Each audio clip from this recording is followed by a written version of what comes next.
नमस्कार, जन्नत की पुकार में आपका स्वागत है। गुजरात कांग्रेस अध्यक्ष ने भ्रष्टाचार और विदेश नीति को लेकर केंद्र सरकार पर साधा निशाना। गुजरात प्रदेश कांग्रेस कमेटी के अध्यक्ष शक्तिसिंह गोहिल ने दिल्ली में आयोजित एक प्रेस वार्ता में केंद्र की भाजपा सरकार पर गंभीर आरोप लगाए हैं। गोहिल ने कहा है कि सरदार वल्लभ भाई पटेल की 150वीं जयंती पर आयोजित एकता परेड में झांकियों के निर्माण के लिए बिना किसी टेंडर या बिडिंग के केवल 5 चुनिंदा फर्मों को काम सौंप दिया गया। उन्होंने खुलासा किया कि इन फर्मों में से 2 के मालिक पति पत्नी हैं और इन झांकियों को अंतिम रूप देने का अधिकार पंकज मोदी को दिया गया। गोहिल ने इसे दला तरवाड़ी की कहानी जैसा भ्रष्टाचार बताते हुए कहा कि सरकार न खाऊंगा न खाने दूंगा के वादे के विपरीत काम कर रही है। विदेश नीति के मुद्दे पर बोलते हुए गोहिल ने प्रधानमंत्री मोदी को भारत अमेरिका ट्रेड डील न होने पाने का जिम्मेदार ठहराया। गुजरात प्रदेश कांग्रेस कमेटी के अध्यक्ष शक्तिसिंह गोहिल की पूरी बात सुन लीजिए। आप सभी प्रेस और मीडिया के साथियों का प्रेस कॉन्फ्रेंस में दिल से स्वागत करता हूं। नए साल में आप सबसे मिलना हुआ है तो नए साल की भी आपको बहुत बहुत सभी को, आपके परिवार को और देशवासियों को नए साल की शुभकामनाएं देता हूं। मैं जिस मुद्दे की बात करना चाहता हूं उस मुद्दे को अगर सरल तरीके से पहले समझने की कोशिश करें तो हमारे वहाँ गुजरात में गुजराती प्राइमरी स्कूल्स में एक कहानी आती है, दला तरवाड़ी वार्ता। माने वो एक दला तरवाड़ी करके इंसान था, वो पूरे गांव में चिल्ला चिल्ला के कहता था, मित्रों मैं कभी चोरी करता नहीं, अगर कोई चीज़ लेनी भी है भाइयों बहनों तो पहले पूछता हूँ और फिर लेता हूँ, बिना पूछे कोई चीज़ को हाथ नहीं लगाता हूँ। और फिर उस कहानी में है कि दला तरवाड़ी हर रोज़ एक फार्म में जाता है जहाँ पे उसको पता है कि किसान उस खेत पे इस वक्त नहीं होता है, तब वो जाता है, इधर उधर देखता है, किसान नहीं है, फिर जोर से चिल्ला के कहता है, अरे खेत ओ खेत, बैंगन लूँ 2-4। फिर खुद ही आवाज़ बदल के कहता है, अरे दला तरवाड़ी जी 2-4 क्यों, ले लो ना 10 बार। और फिर 10 बार बैंगन उठा के ले जाता था।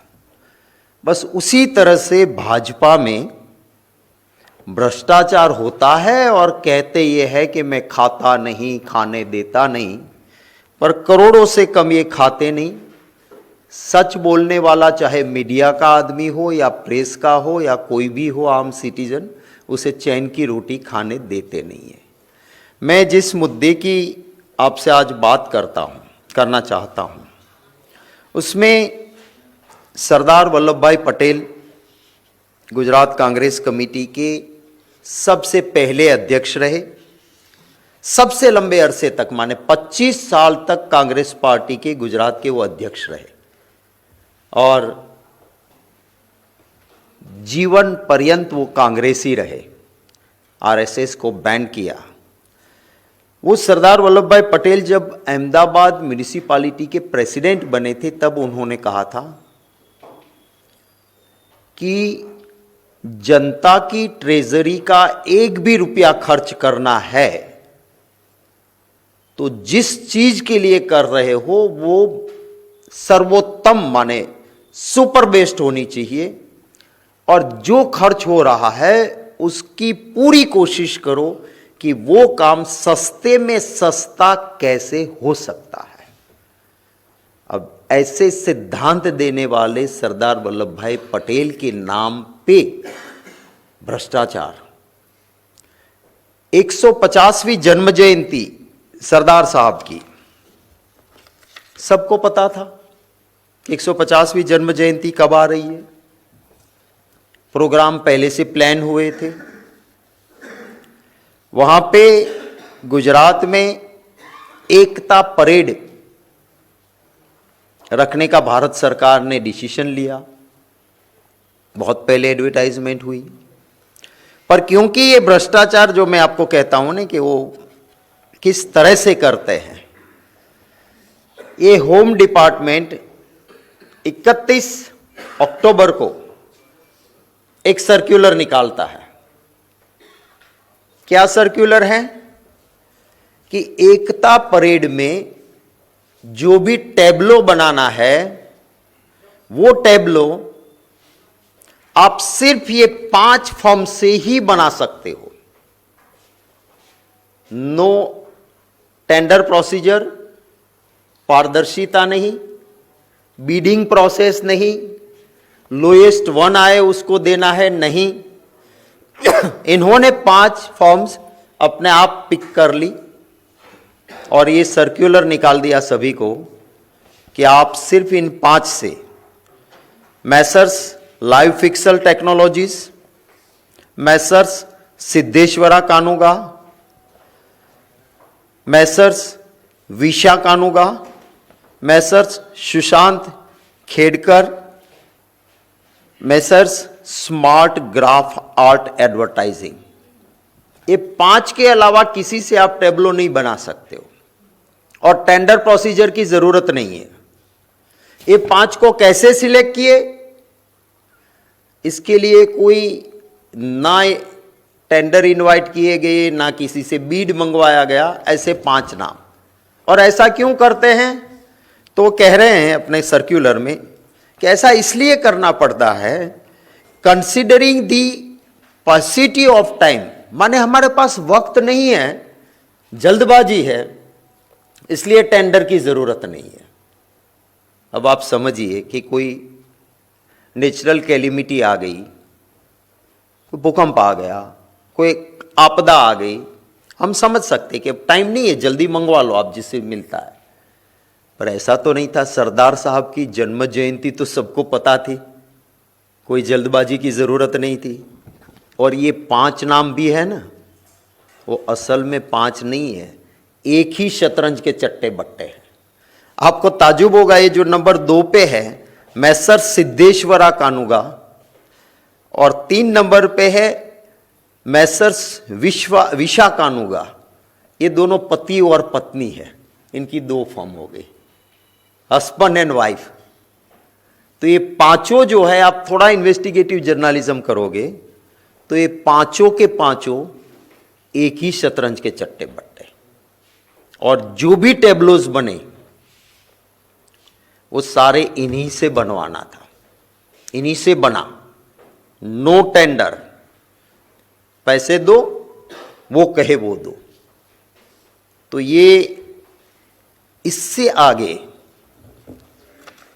एक और सर्कुलर होता है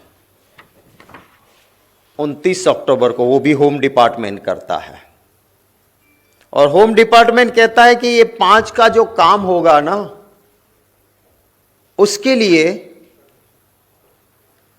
टैब्लो के लिए श्री पंकज मोदी को इंक्लूड किया जाता है सिलेक्शन कमिटी में, और टैब्लो का फाइनलाइजेशन सिर्फ पंकज मोदी करेंगे। देखिए, कांग्रेस पार्टी कभी भी किसी के परिवार के सदस्यों पे अटैक नहीं करती है, ना मेरी पार्टी का ना मेरा संस्कार है। कुछ जानते हुए भी हम जो नेताओं से लड़ते हैं, आइडियोलॉजिकल लड़ते हैं, हम उनके परिवार के सदस्यों पे अटैक नहीं करते हैं। हालांकि प्रधानमंत्री जी और पूरी भाजपा कांग्रेस में नेताओं को छोड़ उनके परिवार पे भी बिलो बेल्ट ना कुछ बेबुनियाद अनाप शनाप बोलते हैं। पर क्योंकि आज पंकज मोदी का इसलिए नाम मुझे लेना पड़ रहा है क्योंकि इसके अंदर जब अगर कोई सीधा नाम खुलता है किसी उसमें, और हम अगर ऑपोजिशन के नाते चुप रहे क्योंकि वो प्रधानमंत्री के भाई है, तो वो भी ठीक नहीं होगा। तो इसको अपॉइंट किया गया टैब्लो फाइनल करने के लिए।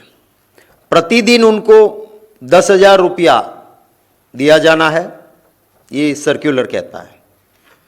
उनको टीएडीए, उनको गाड़ी, उनका सारा इंतजाम वो करेंगे सरकार। और 25 अक्टूबर 2025 को deputy secretary government of India ये सर्कुलर निकालती है।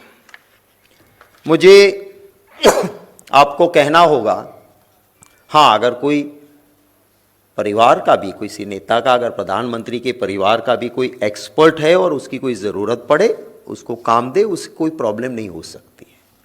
पर ये कोई एक्सपर्ट नहीं है। पंकज मोदी उनके रियल ब्रदर है, पंकज भाई दामोदर दास भाई मोदी। ये 11 मार्च 1981 में इंफॉर्मेशन डिपार्टमेंट में क्लास 3 की पोस्ट पे उसको नौकरी मिली थी। ये इनके साथ इनके सीनियर और शेड्यूल्ड ट्राइब से आते हुए एमएम बुबड़िया, जीएम डामोर, वो भी सर्विस में थे। वो इनसे सीनियर थे पंकज भाई मोदी से, जो 1981 में क्लास 3 की पोस्ट पे नौकरी में लगे। अब जो एमएम बुबड़िया और डामोर शेड्यूल्ड ट्राइब होते हुए भी क्लास 3 में से क्लास 1 ऑफिसर नहीं बन पाए। एक भी अधिकारी इनके साथ जो क्लास 3 में ज्वाइन हुआ था, कोई भी क्लास 1 नहीं बन पाया। सिर्फ एक ही इंसान पंकज भाई मोदी क्लास 3 में ज्वाइन हुए थे, क्लास 1 बने। कैसे बने? 17 अप्रैल 2003 में इनको क्लास 3 में एक अपर स्केल का प्रमोशन मिलता है। वो प्रमोशन मिला, वो सबको मिलता है, उनको भी मिला। यहां से गेम शुरू होती है। 2008 जब आज के प्रधानमंत्री जी गुजरात के मुख्यमंत्री थे, 29 अप्रैल 2008 में पंकज भाई मोदी, जो कि क्लास 3 की हायर पोस्ट पे 2003 में आए थे, 2003 में क्लास 3 हायर पोस्ट, वहां से उनको 29 अप्रैल को क्लास 2 बनाया गया। अब हमारा Gujarat civil services classifications recruitment rules 1967 है। वो रूल क्या कहता है कि अगर मुझे प्रमोशन क्लास 2 का मिलना है तो मैं जिस पोस्ट पे हूं वहां मुझे कम से कम 8 साल होना चाहिए। अब 2003 में जो क्लास 3 हायर स्केल में गए, उनसे आप 8 साल गिनो तो 2011 तक वो क्लास 2 नहीं बन सकता है। पर पंकज भाई मोदी क्लास 2 बन गए। क्लास 2 बनने के बाद क्लियर पोजीशन है कि क्लास 2 में आप जब जाते हो, तब क्लास 2 में जाने के बाद अगर आपको क्लास 1 का प्रमोशन मिलना है तो हमारा रूल्स 11 ये कहता है कि कम से कम 8 इयर्स एक्सपीरियंस आपको क्लास 2 की उस पोस्ट पे होना चाहिए, तभी आप क्लास 1 बन सकते हो। ये कब बने? 2008 में क्लास 2 ऑफिसर बने। 2014 में, माने सिर्फ 6 साल में, क्लास 2 से सीधे क्लास 1 बन गए, तो क्लास 1 ऑफिसर बन गए। उसके बाद जैसे एज के आधार पे सबको रिटायरमेंट आता है, 2016 में पंकज भाई मोदी इंफॉर्मेशन डिपार्टमेंट के मेन क्लास 1 की पोस्ट और किसको कितनी इश्तिहार देनी है नहीं देनी है उसके इंचार्ज बने, और 2016 में उसकी एज हो गई, रिटायर होना था। रिटायर होने के बाद बाकी लोग चले जाते हैं। एक प्रोविजन है कि अगर जिस जगह से आप रिटायर हो रहे हो वहां प्रमोशन से कोई जगह भरी नहीं गई है, वहां के लिए कोई ऑफिसर उपलब्ध नहीं है, तो नई रिक्रूटमेंट आए या कोई प्रमोशन से वहां आए, तब तक आपको मैक्सिमम 6 महीने तक कॉन्ट्रैक्ट बेस्ड रीअपॉइंटमेंट मिलती है। पंकज भाई को रीअपॉइंटमेंट मिल गई, हालांकि प्रमोशन से आने वाले लोग थे वहां पे। हमारा रीअपॉइंटमेंट का रूल्स है कि 2 से ज्यादा ऐसी रीअपॉइंटमेंट नहीं, फिर वो जगह भर देनी चाहिए। 16 से लेके बरसों तक वो जगह नहीं भरी गई। यही आदमी जो रिटायर्ड हो गए हैं उसी टेबल पे उसी जगह पे, हमारे रूल्स कहते हैं कि रिटायरमेंट के बाद अगर रीअपॉइंटमेंट भी देते हो तो उसी जगह नहीं देना चाहिए जिस जगह का जो काम था उस टेबल से हटाना चाहिए। बरसों तक रहे। जब जाके कुछ अधिकारियों ने कहा कि अब हम हाईकोर्ट में जाएंगे, गलत हो रहा है, तब कुछ महीने पहले उन्होंने वह पद छोड़ा और क्लास 3 में जो थे वो क्लास 1 बने। उनके साथ भर्ती हुआ एक भी आदमी शेड्यूल ट्राइब या शेड्यूल कास्ट, मैंने आपको नाम दिए, वो एसटी और एससी होते हुए भी वो क्लास 1 नहीं बन पाए। सिर्फ एक आदमी क्लास 3 से क्लास 1 बना। और वो अब जब वो पद छोड़ा है तो भारत सरकार इसको टेब्लो एक्सपर्ट मानती है और उसको पर दिन 10,000 से वहां काम दिया गया।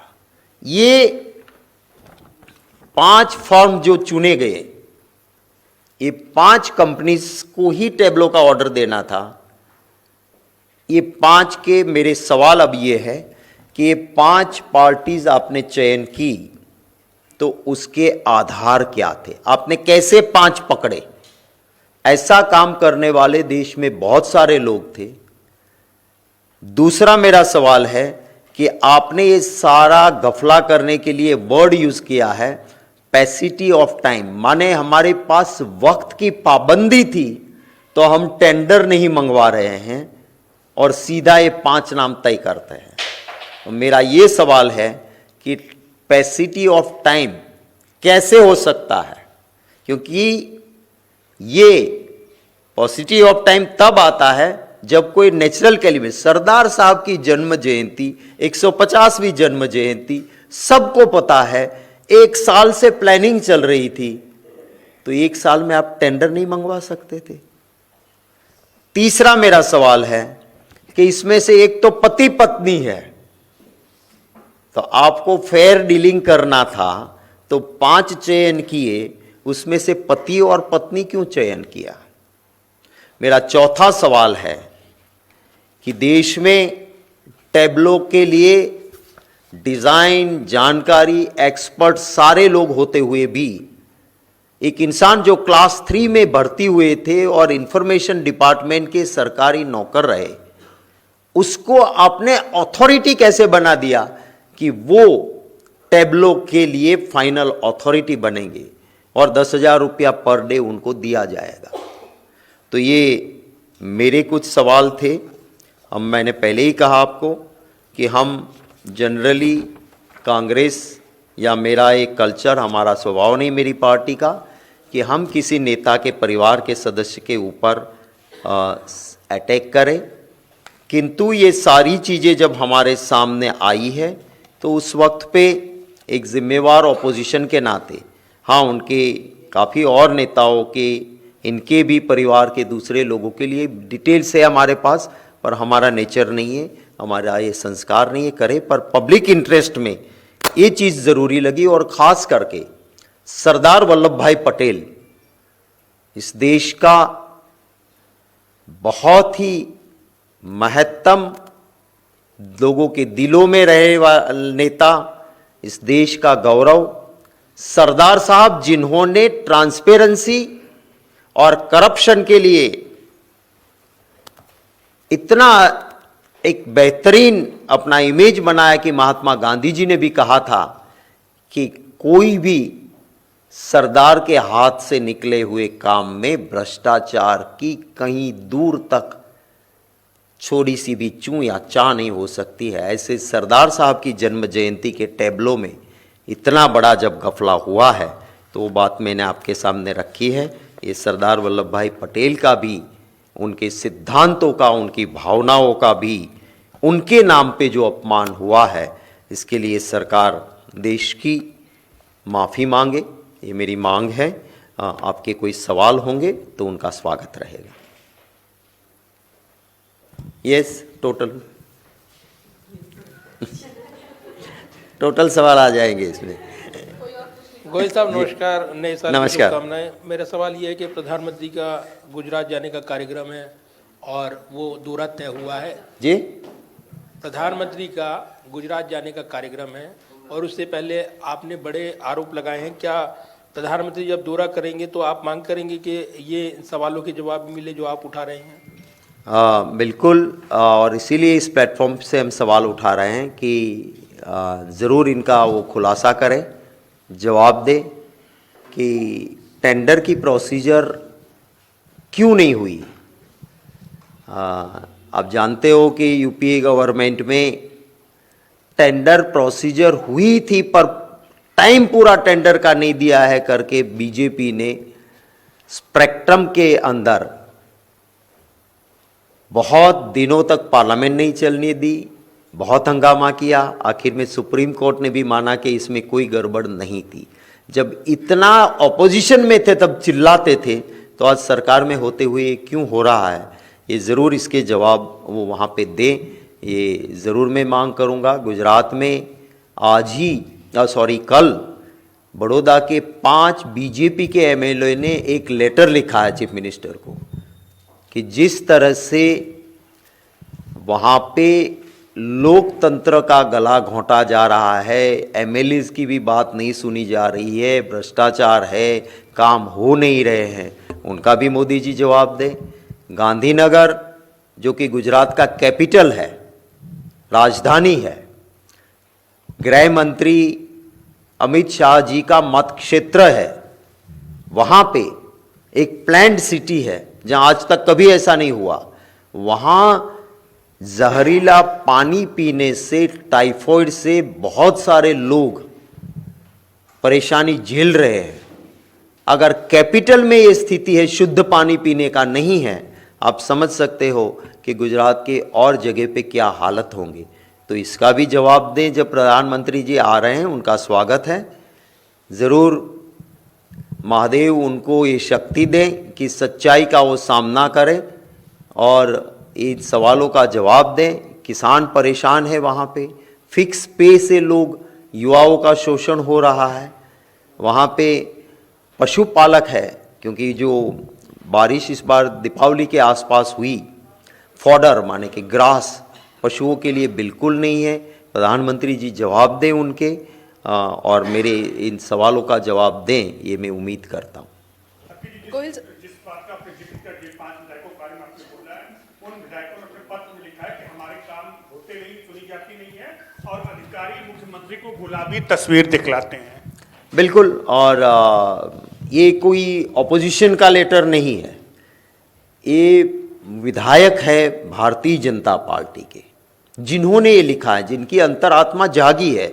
मैं स्वागत करता हूँ। मैं मानता हूँ कि अगर गलत होता है तो ज़रूर आवाज़ उठानी चाहिए। मैं खुद जिस सरकार में मंत्री था, मैंने मंत्री पद से इस्तीफा दिया था, मुझे लगा कि मेरी कॉन्स्टिट्यूंसी को इनजस्टिस होता है।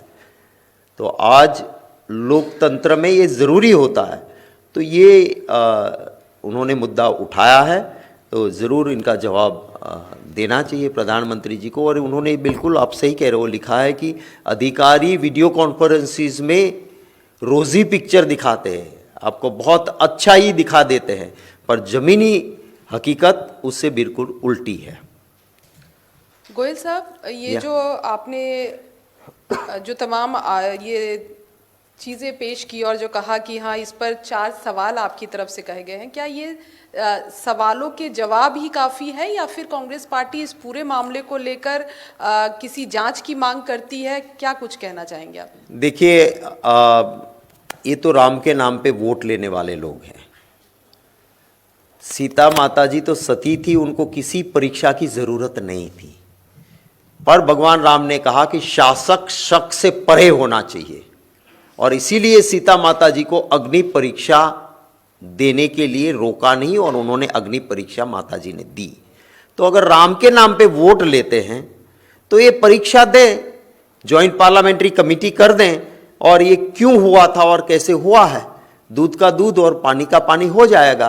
अगर इनमें हिम्मत, पर मेरा आज तक का, प्रधानमंत्री जी गुजरात में मुख्यमंत्री थे तब से जो अनुभव रहा है कि वो ना मीडिया के सवाल लेते हैं, ना ऑपोजिशन के सवाल का जवाब देते हैं, ना आवाम के सवाल का जवाब देते हैं। क्योंकि सच्चाई हमारे सवालों में है। अगर हमारे में कहीं दम नहीं है हमारी बात में, तो लगा दे जॉइंट पार्लियामेंट्री कमेटी, दूध का दूध और पानी का पानी हो जाएगा। कि ऐसा भारत सरकार ने किया है, ऐसा भारत सरकार का है तो पार्लियामेंट के डोमाइन में आता है, तो बना दे जॉइंट पार्लियामेंट्री कमेटी, जांच हो जाएगी। जैसा कि सर आपने राम का नाम लिया अभी, तो संसद की सर डिफेंस जो रक्षा समिति है उसके आप भी मेंबर हैं जी। वो समिति 23 जनवरी को अयोध्या जा रही है, वहाँ रामलला का दर्शन भी करेगी। राहुल गांधी जी भी उसके सदस्य हैं, तो आप लोगों का भी प्लान है सर जाने का उसमें अयोध्या? थोड़ी इन्फॉर्मेशन आपकी सही कर दूं, 23 तारीख को कमेटी नहीं है, 22 तारीख को कमेटी भुवनेश्वर में है। भुवनेश्वर से वाराणसी जाएगी, वाराणसी में शाम को 4 बजे visit Varanasi cantonment followed by informal discussion, वो 4 बजे है। और उसके बाद कमेटी वहाँ से डिस्पेसल माने वहाँ से विसर्जित होना है हमको। अच्छा, कोई गए हैं 22 को रुक जाए और 23 को किसी रिश्तेदार के घर जाना है, किसी को मंदिर के दर्शन के लिए जाना है, किसी को अयोध्या जाना है, वो अपने हिसाब से करेंगे। कमेटी का जो प्रोग्राम है वो 22 तक का है और 22 का प्रोग्राम वाराणसी कैंटोनमेंट की विजिट के बाद हम भुवनेश्वर से दोपहर पहुंचेंगे वहाँ। कैंटोनमेंट की विजिट, इनफॉर्मल डिस्कशन और वहाँ से कमेटी की टूर ख़त्म होते हैं। 17 तारीख से कमेटी की टूर कोची से शुरू हो रही है। कोची जाएंगे, बेंगलुरु जाएंगे, विशाखापट्टनम जाएंगे, वहाँ से भुवनेश्वर और वहाँ से वाराणसी। 17 से लेके 22 तक की टूर है। 23 तारीख का, जैसा कि मैंने भी देखा कि कुछ अखबार में कहीं पे एक खबर छपी कि 23 तारीख को कमेटी अयोध्या जा रही है, तो कमेटी का ऑफिशियल प्रोग्राम जो है वो 22 तारीख को शाम को ख़त्म होता है और 23 का कोई प्रोग्राम। हाँ, अपने आप में मेंबर्स भी, अगर मुझे भी वहाँ बाबा भोलेनाथ जी का दर्शन करना जाना है तो मैं वहाँ जाऊँगा। हमारे साथ कोई सिख भाई है तो वो गुरुद्वारा में जाएंगे, किसी को कोई रिश्तेदार से मिलने जाना है तो जाएगा। वो अपना अपना प्रोग्राम सबका होता है। कमेटी का प्रोग्राम 22 शाम 5 बजे ख़त्म हो जाता है और उसमें आप जो कह रहे हो ऐसा कोई प्रोग्राम नहीं है। So one question related to the statement given by United States Commerce Secretary. He basically given a statement that the deal between India and United States is at halt only because Prime Minister Narendra Modi didn't give a call to Donald Trump.